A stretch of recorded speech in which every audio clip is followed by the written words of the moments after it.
बिस्मिल्लाहिर्रहमानिर्रहीम। अस्सलाम वालेकुम नाज़रीन और सामीन, ख़ुसूसन मेरे बहुत प्यारे कॉलर जनाब दस्तगीर साहब, जिनका ताल्लुक़ है कराची से, और उन्होंने जिस इश्तियाक़ से संदल के बारे में क्वेश्चन किया और फरमाइश की कि मैं उनके लिए तफ़सीलन एक प्रोग्राम रिकॉर्ड कर दूं, और उनकी ख्वाहिश और मेरी ख्वाहिश चूँकि दोनों की बहुत ज़्यादा कॉमन है कि हमारे पाकिस्तान में किसान खूब फले फूलें, और जिन इलाकों में ऐसी चीज़ें वो लगाई जा सकती हैं, वो ग्रो की जा सकती हैं, उनसे ज़्यादा फ़ायदा ये हमारे किसान वो हासिल कर लें। तो संदल के बारे में मेरी जान, ये एक सेंचुरीज पुराना, सदियों से ये इसका ये समझ लें कि मटेरियल यूज़ हो रहा है। एक तो लकड़ी भी इस्तेमाल हो रही है, और इसका ऑयल जो होता है ना, वो बहुत कीमती तस्वर किया जाता है, और बड़ी कमर्शियल उसकी और मेडिसिनल दोनों ही एतबार से वो काफ़ी पसंद किया जाता है और काफ़ी महंगा बिकता है। और इसको चूँकि सदियों से मैंने कहा कि इसका इस्तेमाल हो रहा है, तो इसके नाम भी मुख्तलिफ हैं। हिंदुस्तान में अगर देखेंगे तो वहाँ इसको चंदन के नाम पे वो जाना जाता है, चंदन। और बहुत सारे गानों में भी चंदन का आपने जिक्र सुना होगा, चंदन सा बदन, पता नहीं क्या क्या। वो मुझे थोड़ा सा कानों में गूंज रहा है, कोई मोहम्मद रफ़ी जो हैं उनके गानों में चंदन का मैंने वर्ड जो है इस्तेमाल में आया है, वो सुना है। तो चंदन इसको कहा जाता है। इसकी वुड जो होती है ना, वो इतनी कीमती होती है, और उनसे जो तेल है, वो उस तेल ऑयल से बहुत सारे आपके ये समझ लें, ये कॉस्मेटिक्स नहीं होते, ये उनमें ये इस्तेमाल होता है। फिर ये आपकी अद्वियात में होता है, और एक हम इसको कहते हैं एरोमोथेरापी। एरोमाथेरापी ये होती है कि खुशबू के ज़रिए बाकायदा इलाज किया जाता है। तो इसका अरोमा बहुत ज़बरदस्त, खुशबू बहुत ज़बरदस्त होती है। और सोप इंडस्ट्री में भी, और परफ्यूम्स जो बनते हैं ना, उनमें ये संदल का खासा इस्तेमाल होता है। और मैंने पहले भी इनको पिछले प्रोग्राम में जब मैं रिस्पॉन्ड कर रहा था, तो मैंने कहा हमारे यहाँ तो संदल का शरबत बड़ा मशहूर है। तो ये वुड और उसी से ऑयल से जो है उसका एक्सट्रैक्ट जो है वो इस्तेमाल किया जाता है मुख्तलिफ शरबतों, बेवरेजेस में। तो बेवरेजेस में भी इस्तेमाल करते हैं, तो इसकी यानी कि बहुत अफादियत है। लेकिन ये ना समझें कि ये आज लगाएंगे तो कल हमारा तैयार हो जाएगा, ये ऐसी फसल है, ये ना ना बाबा। ये संदल वुड हासिल करने के लिए ये समझ लें कि 30 साल लग जाते हैं, और जब ये रेडी होता है हार्वेस्टिंग के लिए ना, तो 30 साल तक। अलबत्ता आजकल कोई ऐसे मेथड्स आ गए हैं, जैसे टिश्यू कल्चर के ज़रिए, या इसकी ऑर्गेनिक मेथड्स हैं, जिनसे क्विक रिजल्ट्स भी आ सकते हैं। तो लेकिन क्विक रिजल्ट्स भी इतने क्विक नहीं है बाबा, वो भी 10 से 15 साल लग जाते हैं इसकी हार्वेस्टिंग के लिए।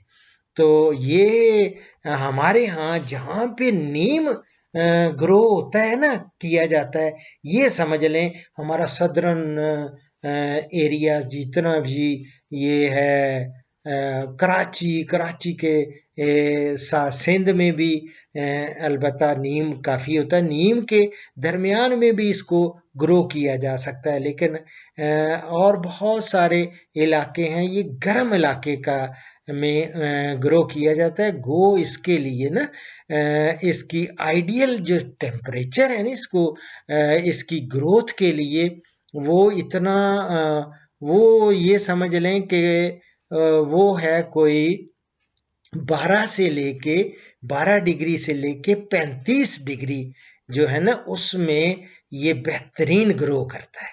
और 12 डिग्री से लेके 35 डिग्री जहाँ ये हो, वो समझ लें आइडियल इसके लिए क्लाइमेट है, वेदर है, जहाँ पे इसको ग्रो किया जा सकता है। और बाकी रहा कि आप इसके लिए याद रखें कि हमें न, एक तो जिसने भी ग्रो करना है वो अपनी ज़मीन का तज्ज़िया ज़रूर करवा ले, क्योंकि ज़मीन का तज्ज़िया कराना इसलिए ज़रूरी है कि इसके लिए कोई पीएच हम उसको देखते हैं, क़लूवियत, यानी उसमें कितना उसमें क्या एल्कलाइन है या एसिडिक सॉइल है। तो इसके लिए स्लाइटली एल्कलाइन ज़मीनें जो होती हैं ना, वो इसकी ग्रोथ के लिए बेहतरीन तस्वर की जाती हैं। यानी मैं आपको बताऊं, जब आप एनालिसिस कराएंगे, अगर तो 6.5 से लेके 7.5 ये रेंज हो पीएच ज़मीन का जब टेस्ट कराएंगे, तो ये समझे कि बेहतरीन इसमें ये ग्रो करेगा। और इसके लिए वेल ड्रेन्ड सॉइल चाहिए। ये नहीं कि पानी जहाँ खड़ा हो जाए, जहाँ खड़ा होगा वहाँ नहीं ये पौधा ये पनपेगा। ये जहाँ पे निकासी आब का, जिसको हम कहते हैं ना, ड्रेनेज सिस्टम अच्छा होना चाहिए, वेल ड्रेन्ड होना चाहिए, और उसके अंदर ऑर्गेनिक मैटर भी बहुत, ये नामियाती मादा, जिसमें गली सड़ी गोबर की खाद हो गई, पत्तों की खाद हो गई, ग्रीन मैन्योरिंग लोग कर लेते हैं, उससे जितना ऑर्गेनिक मैटर अच्छा होगा उतना ही वहाँ ये पौधा बहुत अच्छा संदल का ये इंशाल्लाह ताला ग्रो करेगा। अब रहा कि ये कितनी किस्म के होते हैं, बाबा ये इसकी ये जो है, ये समझ लें कि इसकी को 15 वैरायटीज होती हैं, बल्कि 15 से भी ज्यादा ही वैरायटीज हैं। और होता कहाँ है, ज्यादातर इंडिया में है, और या फिर ऑस्ट्रेलिया का। दो ही संदलवुड जो है ना, लकड़ी संदल की, या इंडिया की या ऑस्ट्रेलियन, ये संदलवुड, ये mostly they are very popular. और इसमें 15 से ज्यादा, मैंने आपको बताया ना, इसकी अकसाम आपको मिलेंगी, लेकिन ज्यादातर आपको सफेद मिलेगा, रेड मिलेगा। ये ना ज्यादातर जो आम इस्तिलाह में, आम हम जुबान में जब कहते हैं, तो सफेद चंदन या सुर्ख चंदन या लाल चंदन, ये आपको दो नॉर्मली ये किस्में मिलती हैं। अब रहा कि इसको प्रोपेगेट कैसे करना है, कैसे इसकी ज़मीन तैयार करनी है। तो ज़मीन तो जिस तरह आपने ज़मीन तैयार जब करनी है, अच्छी तरह प्लोइंग करें, उसमें हल चलाएं, साफ फाइन किस्म की जब भुरभुरी ज़मीन हो जाए, और जड़ी बूटियों से पाक जड़ी बूटियों को तलफ कर दें, वो सारी निकाल के भुरभुरी ज़मीन हो, साइल बेड इसके तैयार करके आप फिर उसमें जितना भी एक्सेसिव वाटर है, ज़्यादा वाटर पानी वहाँ खड़ा नहीं होना चाहिए, उसको ड्रेन आउट कर लें क्विकली, या साइड पे आप चैनल्स वो बना लें, जिससे आप पानी उनका सारा जो भी है खड़ा, वो पानी सारा बाहर निकल जाए। तो ये मेरी जान इस तरह है। और इसकी प्रोपगेशन टिश्यू कल्चर के ज़रिए भी हो सकती है, बीज के ज़रिए भी होती है, और लोग आजकल चूँकि जिद्दत का दौर है, तो जो पैसा कमाने वाले हैं वो तो टिश्यू कल्चर के ज़रिए संदल की नर्सरीज तैयार कर रहे हैं, और वो अच्छे खासे पैसे कमा रहे हैं।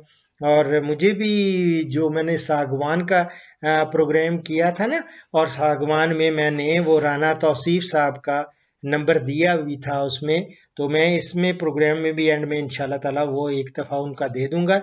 लेकिन उन्होंने मेरे साथ वादा किया था कि संदल का हमने मंगवाए हुए हैं पौधे, जो ही आ जाएंगे तो हम आपको बता देंगे कि कितने उनकी हाइट है, कितने पैसे वो लगते हैं उस पे, तो लोग उनसे बने बनाए वो लेके पौधे वो लगाएं। लेकिन ना ये सब्र आजमा है मेरी जान, ये नहीं कहना कि फौरन ही आपको मिल जाए, ठीक है?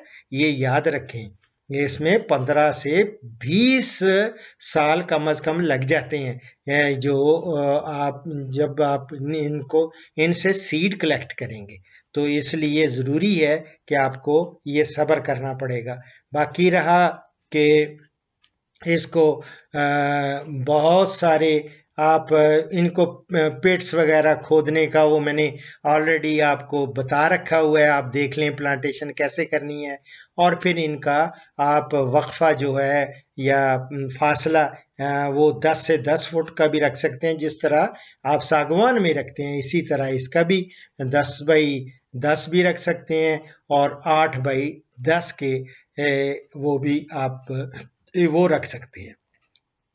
तो इस तरह ये आगे चल के मैं आपको इंशाअल्लाह ताला संदल के बारे में ये भी बताऊंगा कि इस पे कौन कौन सी बीमारियां आती हैं, और उनका बड़ा ही आराम से आपने उसका जो है ना उनको बीमारियों का और कीड़े मकोड़े जो होते हैं उनका कंट्रोल, भले आप उस पे बिल्कुल पैसे नहीं खर्चने केमिकल स्प्रे करने का। आपने नीम के निम्बोलियों से, या नीम जिनको कहते हैं ना नीम सीड, निम्बोलियाँ होती हैं नीम की, या नीम के पत्ते ले लेते हैं। इसी तरह कौड़ तुम्मा मिल जाता है, धतूरा होता है। इन सारे से मैं एक्सट्रैक्ट आपको आप मेरे प्रोग्राम्स देखेंगे ना, उसमें मैंने बायो पेस्टिसाइड्स बनाने के तरीके बताए हुए हैं। बायोसाइड पेस्टिसाइड कैसे बनाना है, और उसमें थोड़ा सा सर्फ डालना है और स्प्रे कर देना है, ताकि वो ये कड़वाहट जो होती है ना, कड़वी ये पेस्टिसाइड, ये उसकी तह पे उनके लीव्स के ऊपर वो लग जाता है, जम जाता है समझ लें। और उसके बाद ना तो उनको को कीड़ा खाता है, ना उनसे रस चूसता है। तो इससे भी हम उसे महफूज कर सकते हैं इंशाल्लाह ताला। यार जिंदा सोबत बाकी, इंशाल्लाह आपको आइंदा प्रोग्राम्स में ये बताऊंगा कि इसका कितना आप वुड हासिल कर लेंगे, और 10 साल के बाद ये कितना इसका घेर होता है वो भी सेंटीमीटर्स में भी बताऊंगा, और वुड जो है यील्ड कितनी होती है। चलें चलते चलते ये भी बता दूं, 10 साल में अगर आप देखेंगे तो 10 सेंटीमीटर तक इसका यानी मोटाई होती है इस प्लांट की, ट्री की। और एक जो होता है ना इसकी वुड की यील्ड, वो हार्ट वुड यील्ड हम उसको कहते हैं, उसके अंदरून अंदर वाली वो देखते हैं तो 1 किलोग्राम उसमें से वो मिलता है। और 20 साल की उम्र में जब पहुंचता है तो ये मोटा होते होते इसकी मोटाई कोई 22 सेंटीमीटर तने की हो जाती है। और इस तरह हार्ट वुड यील्ड जो है वो इसकी 4 केजी आपको मिल जाती है। इसी तरह जब 30 साल का होता है तो 33 सेंटीमीटर्स उसकी गोलाई या मोटाई होती है इसकी स्टेम की। और इस तरह उसमें 10 किलोग्राम हार्टवुड वो हासिल होती है। जब 40 साल का हो जाता है तो उस वक्त ये 44 सेंटीमीटर इसकी हो जाती है, गर्थ भी इसको कहते हैं हम लोग, और मोटाई। और इसमें से 20 केजी आपको हार्टवुड वो हासिल होगी। और जब 50 साल का हो जाए तो आपकी ये जो आज चीजें लगाएंगे आपकी औलादें इससे फायदा उठाएंगी, और हमारा मुल्क इंशाल्लाह तरक्की बहुत करेगा। जब 50 साल का इंशाल्लाह जब वो ये पौधे हो जाएंगे तो ये 55 सेंटीमीटर तक 55 सेंटीमीटर इसकी मोटाई होती है, गर्थ होती है, और कुछ 30 किलोग्राम इसमें से हार्टवुड वो हासिल होती है। और ये बहुत कीमती होती है, और इससे खूब पैसे कमाए जा सकते हैं। ये आइंदा हम देखेंगे इंशाल्लाह ताला कि इकोनॉमिक्स हमारी उसमें इसका क्या रोल हो सकता है आइंदा, और इसका कॉस्ट बेनिफिट रेशो क्या है, ये सब्र की बातें हैं। और ये है कि लगा लें और बीच में दूसरी चीज़ें वो ग्रो करते रहें ताकि आपका उसमें से फ़ायदा भी हो और उनमें आप मेडिसिनल प्लांट्स लगाना चाहें तो मेडिसिनल प्लांट्स का भी मैं आपको बताता रहूँगा कि कौन कौन सा मेडिसिनल प्लांट्स किस एरिया के लिए आप लगा सकते हैं और उनसे इस्तेफादा कर सकते हैं। दुआओं में याद रखें। यार जिंदा सोहबत बाकी। जनाब दस्तगीर साहब, आपकी फरमाइश को मद्देनज़र रखते हुए और आपने जिस चाहत से और प्यार से मुझसे फरमाइश की थी, मैंने सोचा कि अपना वक्त ज़ाया किए बग़ैर, और अभी मैं चूँकि आपको आज मैंने टोटल ज़्यादा तो नहीं प्रोग्राम किए, 19 प्रोग्राम आज मेरे रिकॉर्ड हुए हैं। तो 19 प्रोग्राम भी रोज़े में करना ये भी अल्हम्दुलिल्लाह। अल्लाह ताला से दुआ करें अल्लाह ताला मुझे तौफीक दे कि मैं इस कौम की, लोगों की, इंसानियत की खिदमत करता रहूं। और इंशाअल्लाह ताला और भी कोई किसी किस्म की फरमाइश हो तो प्लीज़ बिला झिझक आप मुझे फ़ोन कॉल करके, जो आम 11 बजे से 1 बजे तक मैं लेता हूँ कॉल्स, और जो ओवरसीज़ हैं उनके लिए प्लीज़ उनको थोड़ी सी मायूसी ना हो, क्योंकि रमज़ान है ना, इसमें 2 शिफ्ट मेरी दिन के दौरान लेनी बड़ी मुश्किल है। इसलिए मैं सोच रहा हूँ कि रात को अगर मुझे थोड़ा सा 1 आध घंटा सोने दें और उसके बाद अगर मैं रात को 11-12 बजे रात को आपकी कॉल्स ले लिया करूं, क्योंकि मिडिल ईस्ट वालों को के लिए तो उस वक्त दिन होता है, मॉर्निंग होती है, तो वो मुझे कॉल करके और मुझसे वो अपने मसाइल का हल पूछ सकते हैं। दुआओं में याद रखें। फ़ीमाल्लाह। हज़रत इब्ने मसूद रज़ी अल्लाह ताला अन्हु से रवायत है कि रसूलुल्लाह सल्लल्लाहु अलैहि वसल्लम ने फरमाया, जिसे फाका पेश आ जाए और वो लोगों के सामने इसका इजहार करे तो उसका फाका ख़त्म नहीं होगा, और जो इसका इजहार अल्लाह के सामने करे तो अल्लाह ताला जल्द या बदेर उसे रिज़्क़ अता फरमा देंगे। अबू दाऊद, तिर्मिज़ी, इससे मैं कोट कर रहा हूँ। दुआओं में याद रखें। फ़ीमाल्लाह। पाकिस्तान, हिंदुस्तान और बांग्लादेश से कॉल्स जुम्मा के सिवा रोज़ाना सुबह 11 से दोपहर 1 बजे तक ली जाएंगी, और यूरोप और बैरून ममालिक से कॉल्स शाम 4 बजे से 5 बजे तक ली जाएंगी।